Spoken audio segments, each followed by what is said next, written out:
குன்னம் அருகே செந்துறை வடக்கு ஒன்றியத்திற்குட்பட்ட சோழன்குடிக்காடு பகுதியில் ஐஜேகே வேட்பாளர் சரண்யா அன்பழகன் தீவிர வாக்கு சேகரிப்பில் ஈடுபட்டார். அப்போது அவர் பொதுமக்களை சந்தித்து இரட்டை இலை சின்னத்திற்கு வாக்களிக்குமாறு ஆதரவு திரட்டினார்.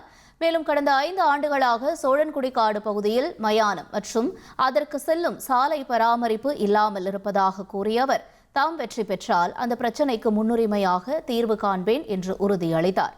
தாய்மார்கள் மற்றும் பொதுமக்கள் அளித்த வரவேற்பிற்கு நன்றி தெரிவித்த அவர் மக்களின் அடிப்படை வசதிகளை நிறைவேற்ற பாடுபடுவேன் என்றும் கூறினார். குன்னம் சட்டமன்ற தொகுதியில் முதல் பெண் வேட்பாளராக நான் போட்டியிடுறேன். அனைவரும் எனக்கு பெருவாரியான வாக்குகள் வித்தியாசத்தில் வெற்றி பெற செய்யுமாறு தாழ்மையோடு கேட்டுக்கொள்கிறேன்.